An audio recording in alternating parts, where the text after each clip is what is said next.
You're telling me these humans just responded to a general distress beacon?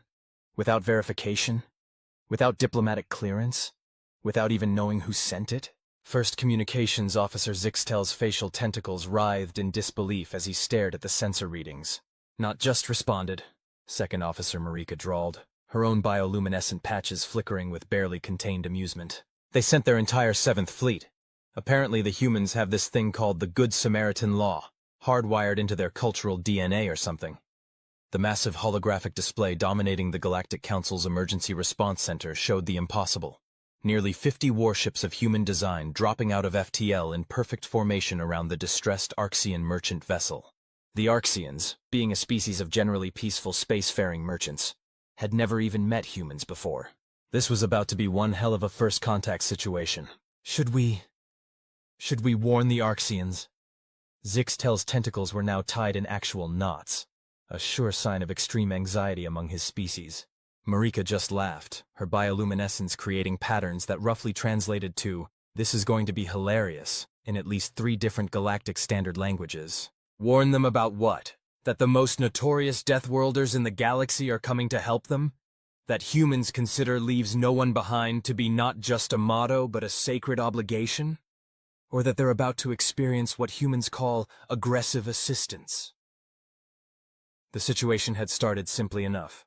The Arxian vessel Profitable Venture had suffered a catastrophic engine failure while traversing a particularly empty sector of space. Following standard protocol, they had activated their distress beacon and settled in for the expected 3 to 4 standard cycles it would take for the nearest Galactic Council rescue vessel to reach them.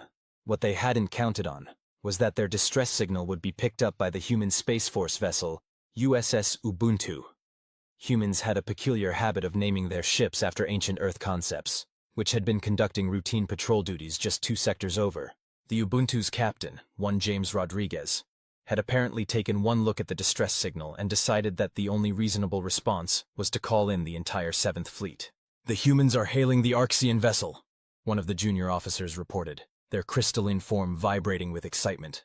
The communication that followed would later become required viewing at the Galactic Council's Academy of Xenodiplomacy, though not necessarily for the reasons one might expect. "Arxian vessel, this is Captain Rodriguez of the Human Space Force. We noticed you were having a bad day. We brought some friends to help fix that." The response from the Arxian captain was predictably confused. "Human vessel, we appreciate your concern, but we have already contacted Galactic Council Emergency Services." "Oh, we know," Rodriguez interrupted cheerfully. "We sent them a message too. Something along the lines of, 'Don't worry, we got this.' Now, our engineers are practically vibrating with excitement at the chance to look at your engine systems. Fair warning, they might try to improve them while they're fixing them. We have a hard time just leaving things at good enough." The next few hours were a master class in what the galaxy would come to know as typical human behavior. The 7th Fleet's engineering teams, practically giddy with the opportunity to examine previously unknown technology, not only fixed the Arxian engine but managed to improve its efficiency by roughly 47%. They also left detailed maintenance manuals, complete with hand-drawn diagrams and what they called helpful doodles. Meanwhile, the fleet's medical teams insisted on conducting routine health checks on the Arxian crew. Just to be safe, the logistics department practically forced upon them 6 months' worth of emergency supplies just in case. And the cultural exchange officers began what would become a 3-hour conversation about the similarities between Arxian trading practices and something called Wall Street. Are they teaching the Arxians how to play something called poker?" Zixtel asked, watching the various video feeds with a mixture of horror and fascination. "Apparently it's traditional," Marika replied, not even trying to hide her amusement anymore. "Just wait until they break out something called space shanties. I heard about those from the Rigelian delegation. Apparently humans insist that all space rescue operations must be accompanied by traditional singing." True to form, it wasn't long before the communications channels were filled with the sound of hundreds of human voices singing about what they called ancient sailors, and something called a drunken whaler. The Arxians, to their credit, were trying their best to learn the choruses. The situation reached its peak when Captain Rodriguez formally invited the Arxian captain to something called a "Thank God You're Not Dead" dinner party aboard the Ubuntu. The invitation, transmitted across all channels and therefore recorded for posterity in the Galactic Council's archives, included the phrase, "Bring your crew, We're making space tacos. They do realize that this is going to completely revolutionize our emergency response protocols, don't they? Zixtel had finally given up on maintaining any semblance of professional detachment, and was watching the proceedings with the same fascination one might observe a solar system forming. "Oh, it's worse than that," Marika said, pulling up another set of data streams. "Look at these readings. The Arxians are already incorporating human engineering suggestions into their systems. Their engine efficiency is now well above Galactic Council standards. And are those humans teaching them how to modify their shields?" "Technically," a new voice cut in, "we're teaching them how to modify their shields while also explaining the concept of redundant systems and something we call Murphy's Law." The human liaison officer, Lieutenant Maxwell Thompson, had entered the emergency response center so quietly that neither Zixtel nor Marika had noticed. He was grinning in that peculiar way humans had, showing far too many teeth to be comfortable for most species. "Murphy's Law?"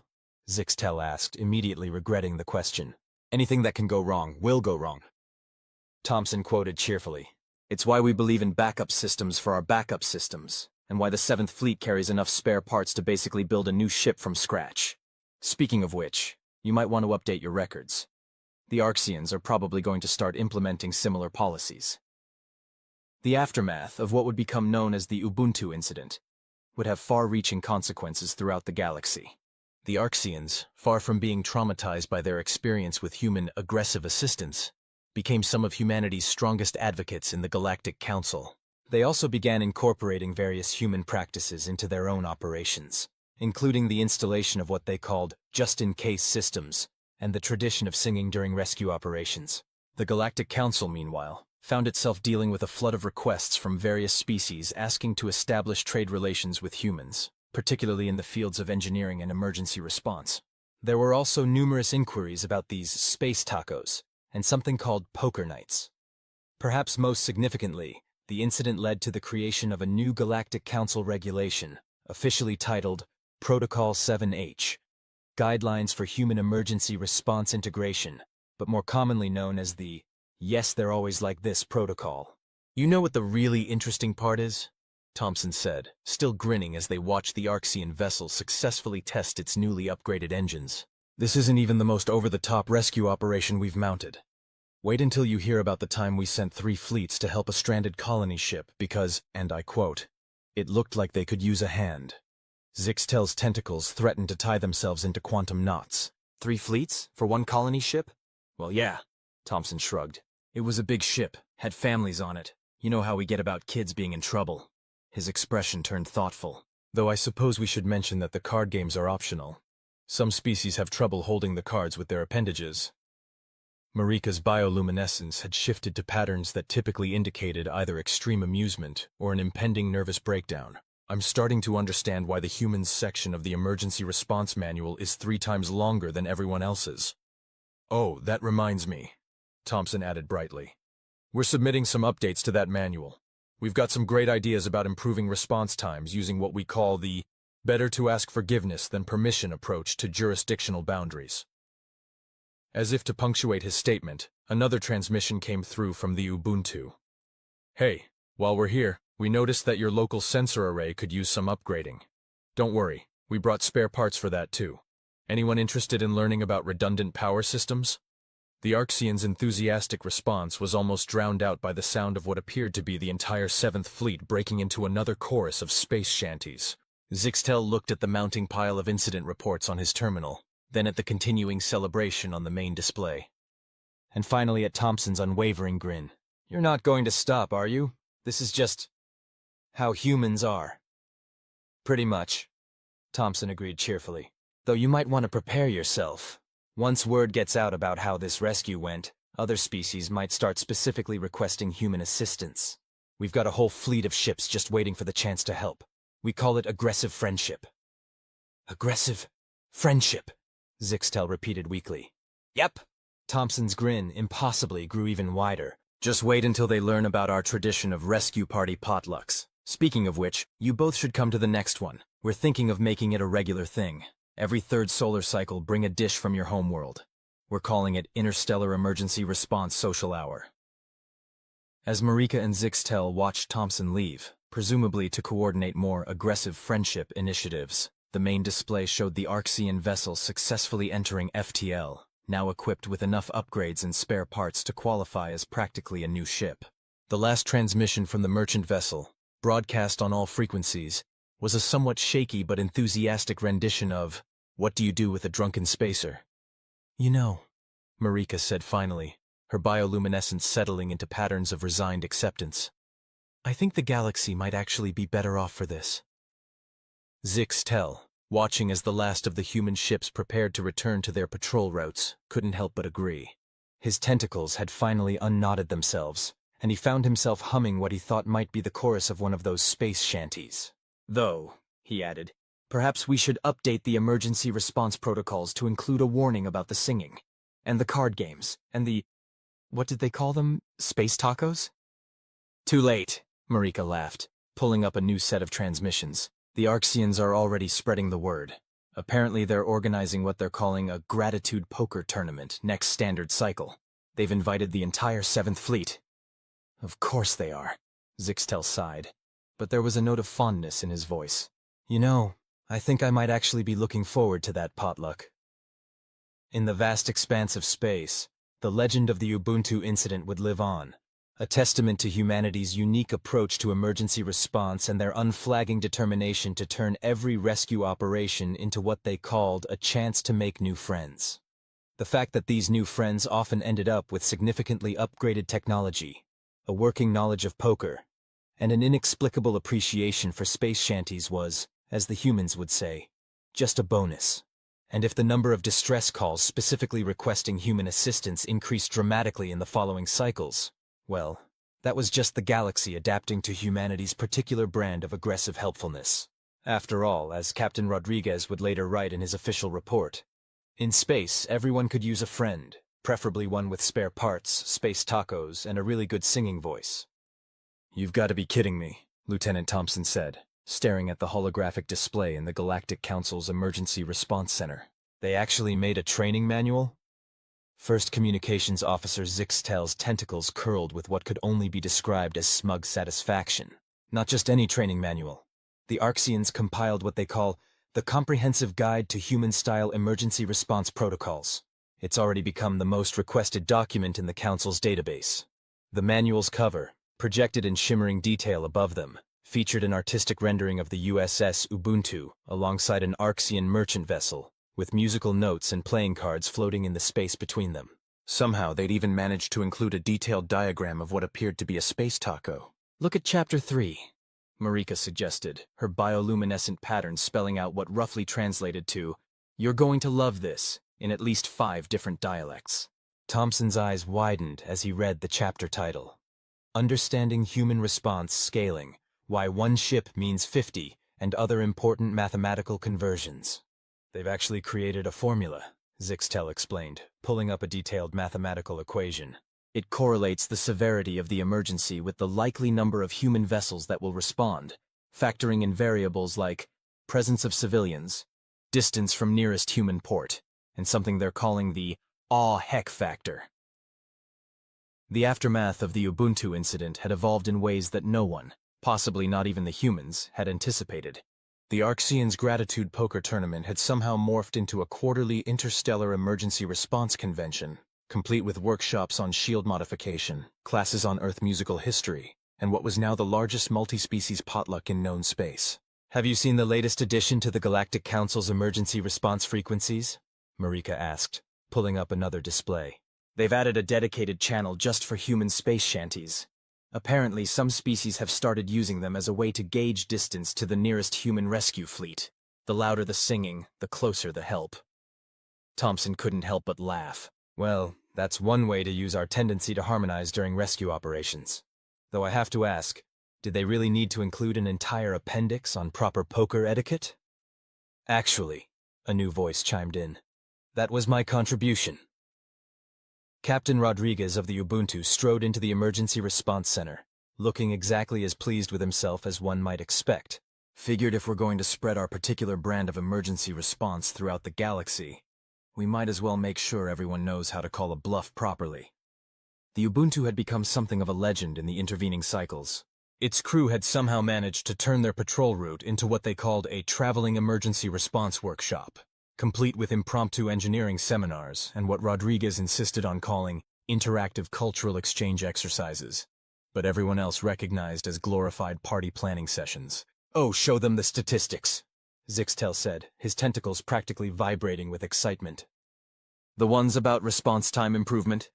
The numbers were, to use a human phrase, mind-boggling. Since the implementation of what was now officially known as the Human Assistance Integration Protocol, though most species still called it the "yes, they're always like this" protocol, average emergency response times across the galaxy had decreased by 73%. Equipment failure rates had dropped by 82%, and perhaps most surprisingly, incidents of space piracy had decreased by a staggering 91%. "Turns out," Rodriguez explained with a grin, "pirates aren't too keen on operating in sectors where there's a high probability of running into a human rescue fleet. Something about us being criminally enthusiastic about helping people and disturbingly well-armed for a bunch of good Samaritans." "Don't forget about the engineering revolution," Marika added. Her bioluminescence had taken on patterns that the environmental systems were having trouble processing, possibly due to the sheer amount of amusement she was expressing. "The Arxians' upgraded engine designs have already been adopted by 17 different species. They're calling it the Ubuntu standard." "Speaking of standards," Thompson interjected, "have you seen the latest modifications to the emergency supply loadout requirements? Someone convinced the Council to mandate that all rescue vessels carry what they're calling a minimum acceptable quantity of recreational equipment." "Let me guess," Rodriguez said. "Poker cards, musical instruments, and cooking supplies?" "And a fully stocked entertainment database," Zixtel confirmed. "Though I'm still not entirely clear on why the human section insists on including something called karaoke standards." The conversation was interrupted by a new alert on the main display. A Rigelian science vessel had reported engine troubles in a nearby sector. Before anyone could react, no fewer than 3 human rescue ships had already acknowledged the signal and were en route. The communications channel was already filling with the opening verses of "1,000 Ships in the Night." "Should we tell them that's not actually a traditional Earth sea shanty?" Thompson asked. "At this point," Rodriguez shrugged, "I'm pretty sure it counts. The Rigelians helped write it after all. Something about the harmonics matching their natural resonance frequencies." The impact of humanity's approach to emergency response had extended far beyond mere technical improvements. The quarterly emergency response conventions had evolved into major diplomatic events, with species that had previously barely acknowledged each other's existence now regularly collaborating on what they called innovative rescue scenarios, but what amounted to increasingly elaborate excuses to throw interstellar parties. "Have you seen the latest addition to the training simulations?" Marika asked, pulling up yet another file. "The Arxians insisted on including a module on proper potluck etiquette. There's an entire section dedicated to something called ensuring adequate dessert diversity." "That was actually a significant diplomatic breakthrough," Rodriguez pointed out. "You'd be surprised how many potential interspecies incidents have been avoided by having clear guidelines about dessert sharing protocols." The conversation was interrupted again, this time by a massive data transfer from the Arxian Merchants Guild. They had apparently compiled a comprehensive database of what they called emergency response success celebrations across known space, complete with recordings of various species' attempts at Earth songs, recipes for adapted versions of space tacos, and what appeared to be an increasingly complex set of multi-species card game variants. "Is that poker played with telepathic cards for non-corporeal species?" Thompson asked, squinting at one particular entry. "Oh yeah," Rodriguez nodded. "The energy beings from the Carina Nebula came up with that one. They're surprisingly good at bluffing for entities that exist as pure thought." Zixtel's tentacles had formed what humans had learned to recognize as their equivalent of a thoughtful expression. "You know, when we first encountered humans, we thought your tendency to over-respond to emergencies was going to be a problem. But somehow you've managed to turn it into the galaxy's most effective diplomatic program?" Marika suggested. "I was going to say the most elaborate excuse for an ongoing interstellar party," Zixtel corrected. "But yes, that too." The tactical display lit up again as the Rigelian science vessel reported successful repairs, ahead of schedule thanks to what they described as enthusiastic human assistance. The accompanying message included an invitation to what they were calling an impromptu recognition of service excellence gathering. "They mean party," Thompson translated unnecessarily. "Of course they do," Rodriguez grinned. "You know, I'm starting to think we might have accidentally created something important here. Not just the improved emergency response protocols or the technical innovations, but a way for different species to connect? Marika suggested, her bioluminescence creating patterns that somehow managed to convey both amusement and sincerity. Exactly. Though I have to ask, did anyone expect that our approach to space rescue would end up creating the galaxy's most successful social network? The answer, of course, was no. No one had expected the combination of human enthusiasm, Arxian organizational skills, and the general galaxy's newfound appreciation for poker nights to result in what was rapidly becoming the most effective form of interstellar cooperation anyone had ever seen. The real question, Zixtel mused, his tentacles forming patterns that the automated translator struggled to keep up with, is what happens next. The Seventh Fleet's approach has already transformed emergency response across known space. What other aspects of galactic society are humans going to revolutionize with their particular brand of aggressive helpfulness? The answer to that question would have to wait, however, as the emergency channels lit up with another distress call. This time it was a Centaurian mining operation reporting life support issues. The response was immediate and, by now, entirely predictable. Multiple human ships altering course, offers of assistance flooding in from nearby vessels of various species, and the familiar opening chords of what had become known as the Universal Rescue Orchestra, filling the communications channels. "Well," Rodriguez said, already heading for the door, "shall we show them how we do things Ubuntu style?" The others followed, Zixtel humming what sounded suspiciously like "What do you do with a drunken spacer?" under his breath. After all, there were people who needed help, ships that needed fixing, and an ever-growing collection of space shanties that needed singing. Just another day in the post-Ubuntu galaxy, where every emergency was an opportunity for what humans called making friends the exciting way, and where the sound of approaching rescue ships was invariably accompanied by the sweet strains of interstellar harmony. And if the Galactic Council's emergency response protocols now included official guidelines for proper celebration of successful assistance rendering, well, that was just proof that sometimes the best way to unite a galaxy was through a combination of aggressive helpfulness, questionable singing, and the occasional hand of poker. After all, as the newly updated Galactic Emergency Response Manual stated in its introduction, in space, everyone can hear you sing, especially if you're human, because they really don't know how to do anything quietly. The Galactic Council's annual Emergency Response Summit was in full swing, and for once, it wasn't just because of the humans singing. Though, admittedly, there was still plenty of that. "I still can't believe they made it an official requirement," Lieutenant Thompson said, watching as a mixed group of Arxians, Rigelians, and humans led what appeared to be a galaxy-wide singing lesson. The main conference hall of the Galactic Council's central station was packed with representatives from over 300 species, all attempting to learn the chorus of the Quantum Engine's lament. "The singing?" First Communications Officer Zixtel asked, his tentacles swaying in time with the music. "Or the fact that the Council officially recognized aggressive helpfulness as a legitimate diplomatic strategy?"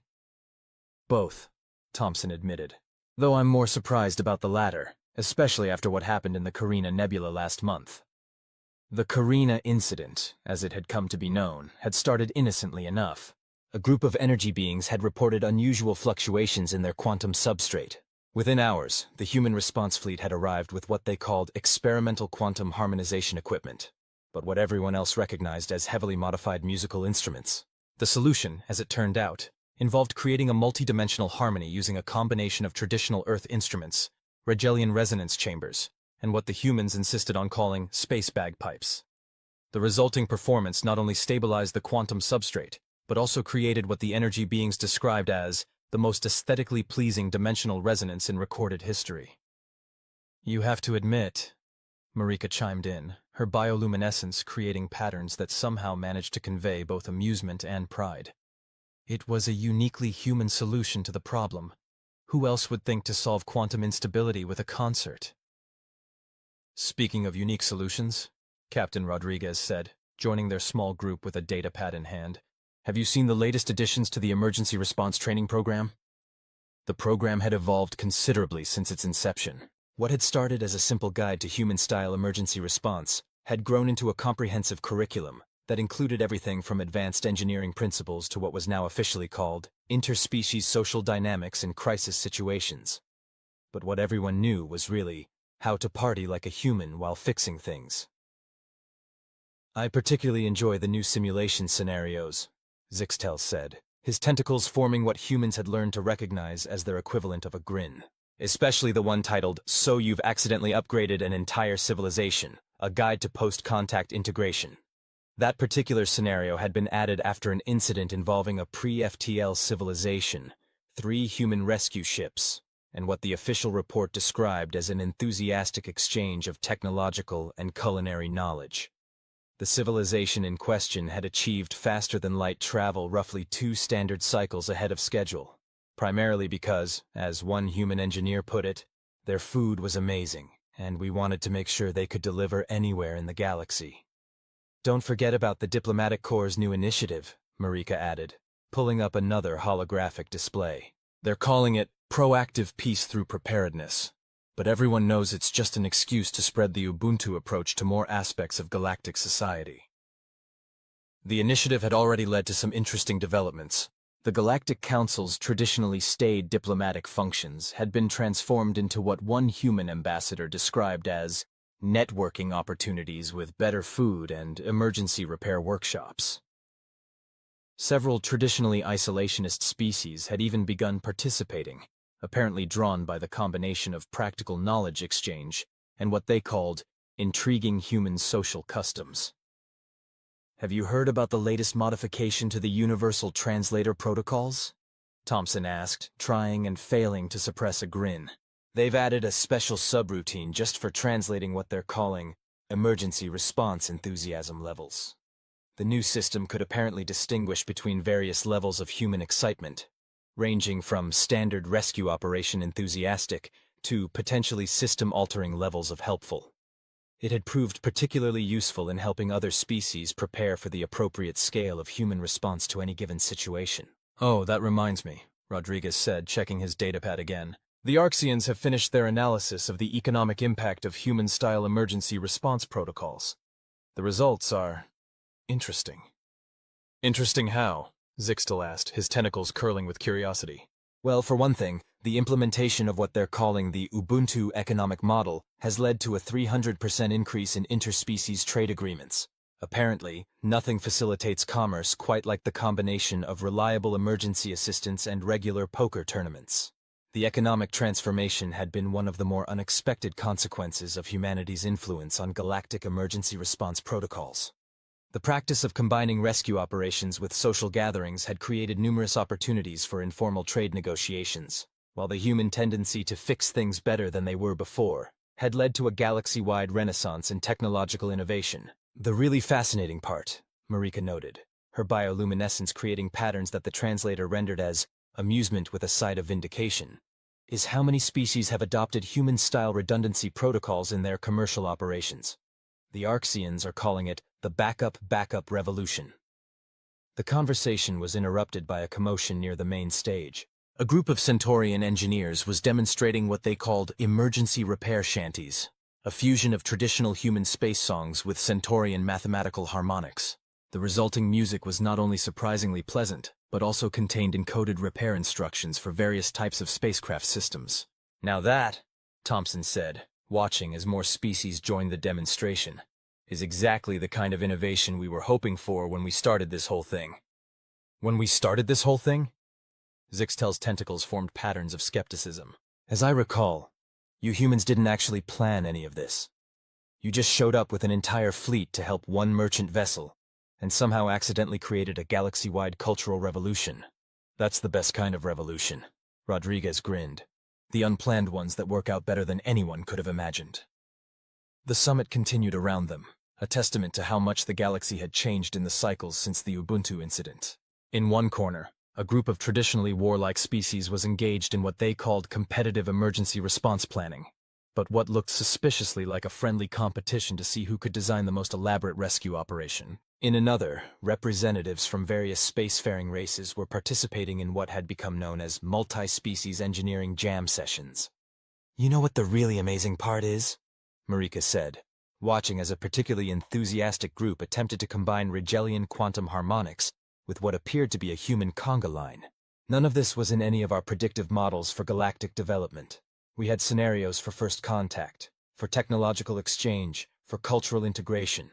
But nobody ever predicted that the key to galactic unity would be humans being, well, aggressively human about helping people. Speaking of helping people, Thompson interjected, checking his own datapad.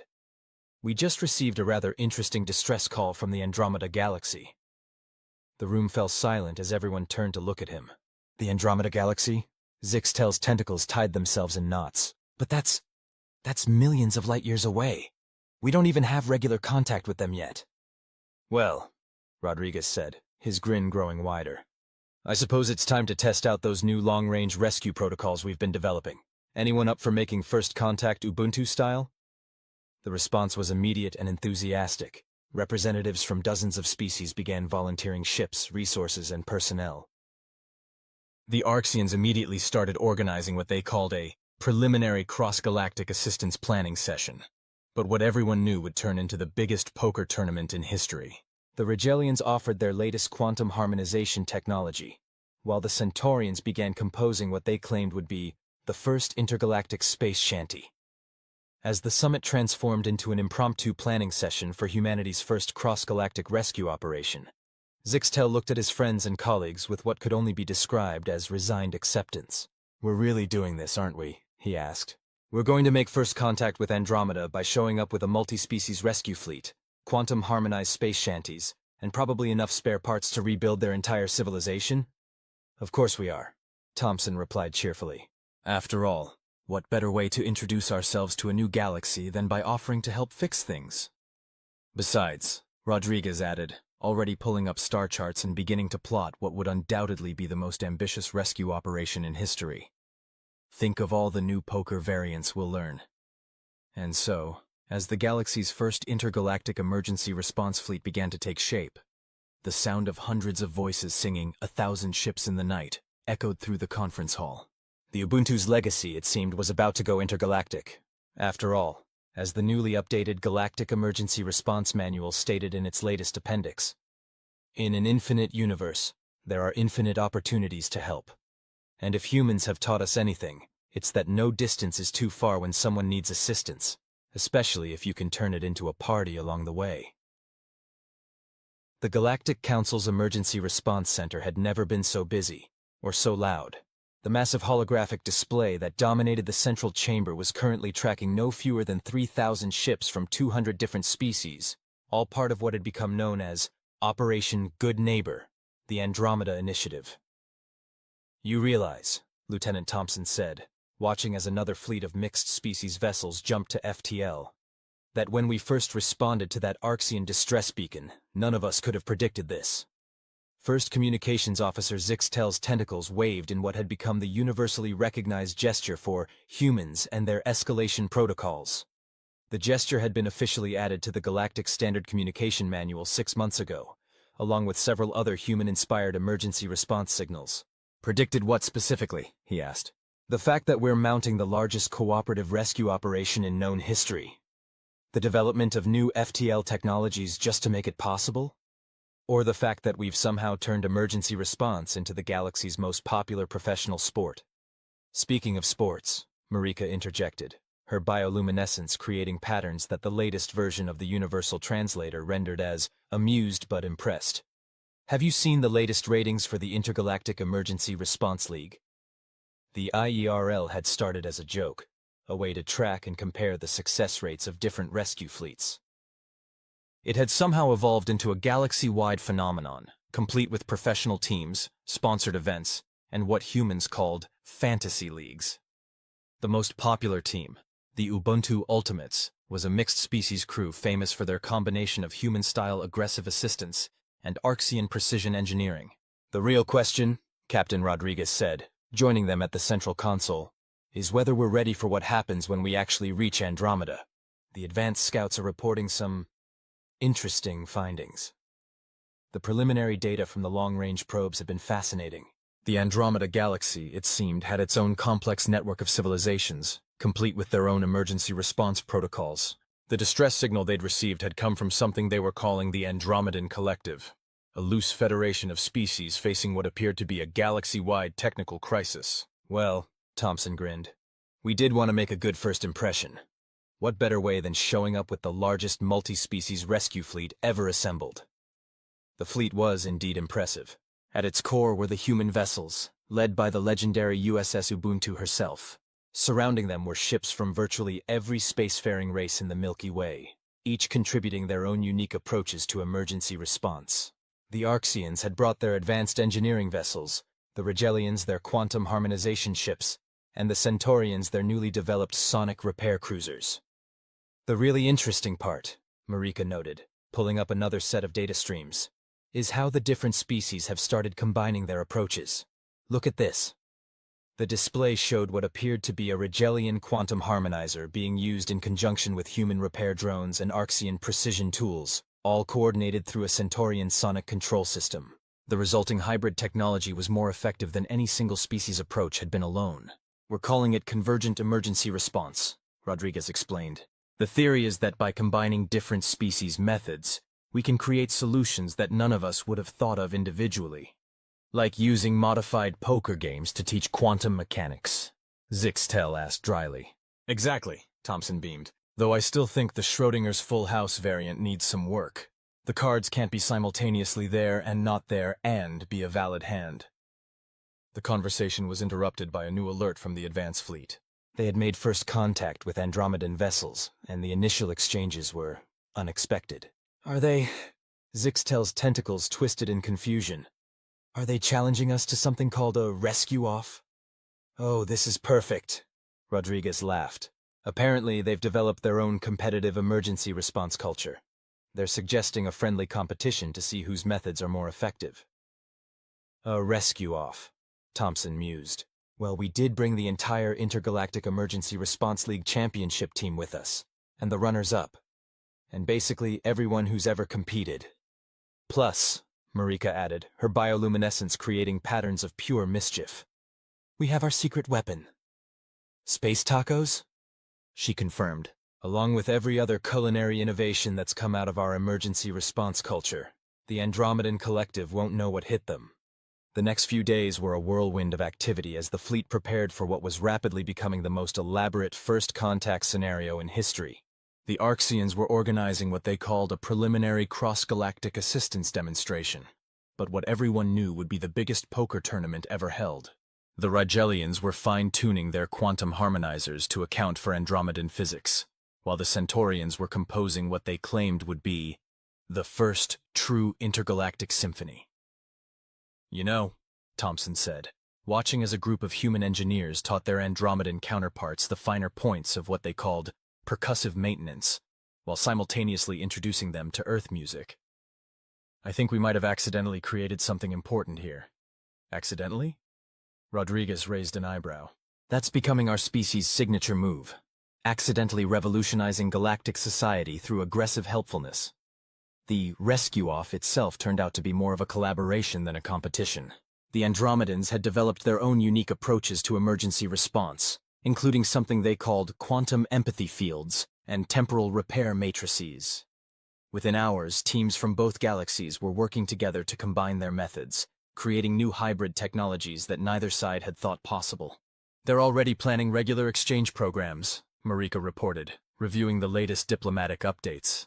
"The Andromedan Collective wants to establish permanent liaison offices in our galaxy, and vice versa. They're particularly interested in something they're calling human-style optimization protocols." "You mean our tendency to fix things better than they were before?" Thompson asked. "That and our apparent ability to turn any crisis into an excuse for a party," Zixtel added. His tentacles had finally mastered the art of shuffling cards, a skill he'd never imagined would become crucial to his diplomatic career. The impact of the Andromeda Initiative was already rippling through both galaxies. The Andromedan Collective had immediately adopted several Milky Way emergency response practices, including the requirement for rescue ships to carry recreational equipment. In return, they had shared their own innovations, including a fascinating approach to crisis management that involved something similar to synchronized swimming in four-dimensional space. "The really interesting part," Rodriguez said, reviewing the latest reports, "is how quickly they've taken to our social customs. They've already organized their first poker tournament, and I hear they're developing their own versions of space shanties." "Speaking of which," Thompson interjected, checking his datapad, "you might want to see this." The main display lit up with a transmission from one of the advance fleet's ships. A mixed group of Milky Way and Andromedan species was attempting to perform "What do you do with a drunken spacer?" while incorporating quantum harmonics and temporal distortion effects. The result was either the most advanced piece of music ever created or the galaxy's first weaponized earworm. Possibly both. "Well," Zixtel said, his tentacles swaying in what might have been time with the music, "I suppose this means the Ubuntu's legacy has officially gone intergalactic." "Legacy?" Rodriguez grinned. "This is just the beginning. Wait until they hear about our emergency response sports leagues. I have a feeling the next intergalactic championship is going to be a lot more interesting." As if to punctuate his statement, another alert came through. The Andromedan Collective had just formally proposed the establishment of what they were calling the Two Galaxies Cup, an emergency response competition that would bring together teams from both galaxies for what promised to be the most elaborate rescue operations ever attempted. "You know what the best part is?"